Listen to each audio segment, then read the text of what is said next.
From Wish TV and the All Indiana Podcast Network, this is the News 8 Daily 8 Podcast with Wish TV's Kylie Conway. A Wish TV News 8 update. Hi, I'm Kylie Conway, and this is your News 8 Daily 8 for Tuesday, October 31st, and it is freezing. Literally, we started out this morning in the upper 20s. And it's just going to get colder as the day goes on. Maybe some even scattered snow showers in the afternoon and nighttime hours. Yes, during that trick-or-treat time.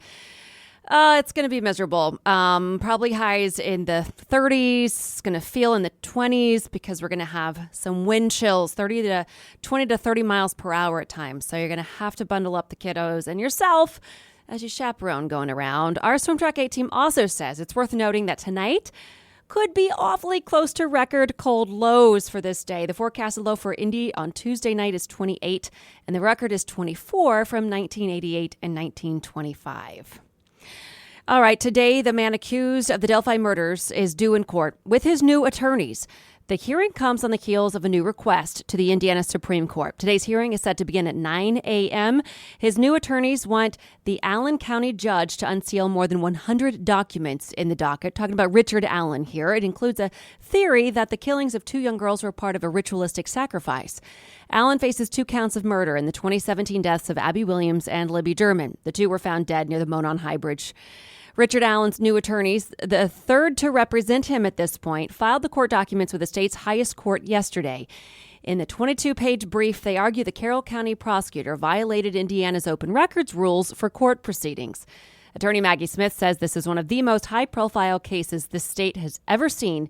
And, quote, for many Hoosiers, this is the first time they have followed the workings of a court in this state. The Indiana Supreme Court says all parties have until November 9th to respond to Allen's request.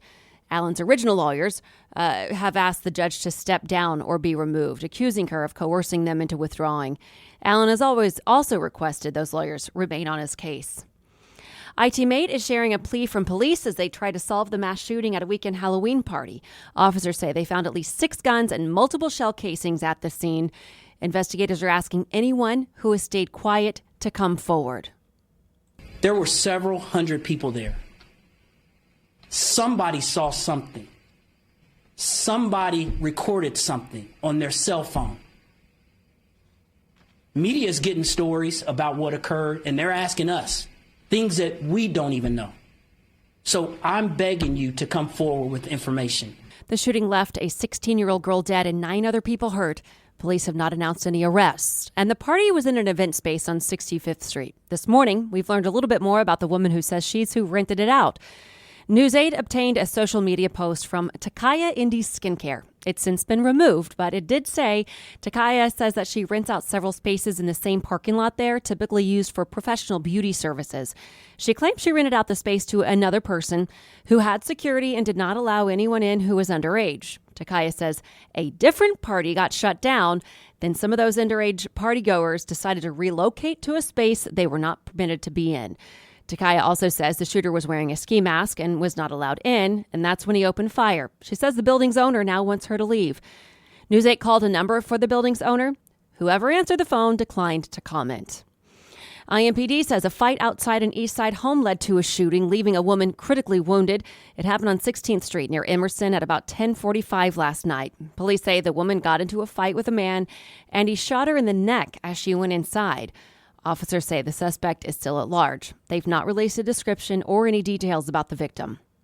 In Fort Wayne, a man is gravely injured after police shot him. It happened last night outside a bar on West Main Street. Police say several people called to report that a man who was kicked out of a bar was in the street firing shots into homes and vacant businesses. State police say his actions led Fort Wayne officers to fire. Officials say the man's injuries were initially not considered life-threatening, but that changed at the hospital. Authorities have not released his name. In Hawaii, Maui police have released 16 minutes of body camera video from the fire that killed 99 people in August. The images are intense. They include scenes of officers evacuating a coffee shop and a grocery store. Authorities say the officers saved 15 people there. Another clip shows an officer helping a badly burned man into a patrol car to get him out of the danger. A different shot shows an officer attaching a tow rope to a gate in an effort to clear the roads for people to flee. The police chief says an open records request compelled him to release the video, and he chose images that give context to the work the officers did that day. And new overnight, Israeli ground forces say they hit about 300 Hamas targets, including military compounds inside underground tunnels. Video released by the Israeli Defense Forces, it shows soldiers on the ground in Gaza. Israeli Prime Minister Benjamin Netanyahu is now rejecting calls for a ceasefire and vowing to crush the militant group's ability to govern Gaza. Netanyahu's promise is buoyed by the first successful rescue of a captive held by Hamas. Military officials say 19-year-old Private Ori Megiddish is doing well and has been reunited with her family. Israel says Hamas is still holding 240 hostages captive. The United Nations now accuses Israel of collective punishment by not providing essential supplies for the survival of more than 2 million trapped Palestinians. The agency says Israeli airstrikes are dehumanizing Gaza's entire population. The Palestinian Authority's foreign minister told the UN Security Council yesterday Palestinians face death every day in Gaza. When our children are being killed, do we have the right to defend them? Do we have the right to defend our families? Save them. Save them. Look at them as human beings. You cannot look only at one side and ignore this tragic humanity completely. Israel says it's allowed more than 150 trucks with food and medicine to enter Gaza over the past several days. Aid workers say it's not enough. And now to your vote 2023. Here locally, Indianapolis mayoral candidate Jefferson Shreve wants to permanently freeze some property taxes. The plan is for seniors on fixed incomes. Shreve says people who opt in would never see tax increases on their homes. The city would defer such increases and recoup them when the home sells. Shreve plans to set up a freeze fund to make it happen using the city's bond borrowing authority. Our senior citizens, time and again, are on fixed incomes or relatively fixed incomes, and they can't keep up with the increasing property tax assessments on their properties. Data from the county shows home values increased by 17% between 2021 and 2022, leading to tax increases beyond the budget of many on fixed incomes. The campaign of Mayor Joe Hogsett calls Shreve's plan half-baked and says it could jeopardize the city's bond rating. Kokomo leaders say that they're excited about the tentative deal between union workers and Stellantis. If approved, it would spare UAW members from striking this time around. Stellantis, Ford, and now General Motors have all agreed to generous terms that would end the 6-week strike, pending approval. The strikes forced Stellantis to lay off more than 800 workers in Kokomo. Mayor Tyler Moore says that the new deals are good news, especially with the holidays coming. Moore says he's also hopeful for the future of Stellantis in Kokomo and its relationship with local workers. Norfolk Southern says it's ready to move to the next phase of cleanup at the site of a toxic train derailment in eastern Ohio. The railroad company says crews have removed the last loads of contaminated soil from the site in East Palestine. The company says so far it's invested $96 million in the community and will not leave until everything's done. Norfolk Southern says phase 2 of the effort includes regular retesting of the soil and air for any problems. And to business headlines. The U.S. Treasury outlined it will be spending billions more in the next 6 months. Secretary Janet Yellen says it borrowed $776 billion in the final 3 months of the year, the most ever borrowed in a fourth quarter. The Treasury said it expects to borrow $816 billion between January and March. Meanwhile, Goldman Sachs economists think Congress will likely avoid a shutdown after current November 17th funding deadline. They say they see a shutdown this year as unlikely due to Congress grappling with geopolitical challenges and the new leadership in the House of Representatives after Republicans elected Speaker Mike Johnson. Google's CEO took the stand in the government's monopoly trial against it.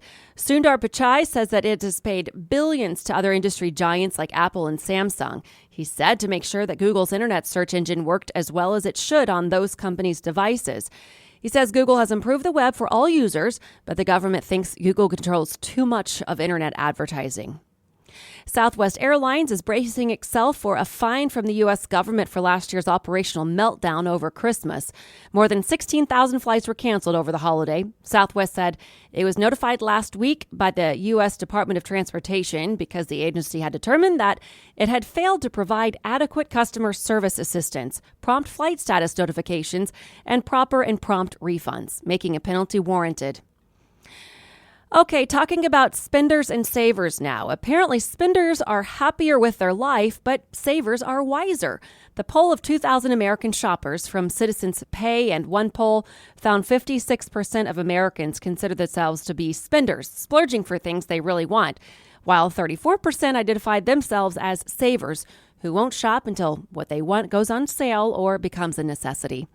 This has been your News 8 Daily 8 for Wish TV. I'm Kylie Conway, online at wishtv.com, and like us on Facebook when you search Wish TV. This is the News 8 Daily 8 podcast with Wish TV's Kylie Conway. A Wish TV News 8 update on demand. For even more, on demand and on the go.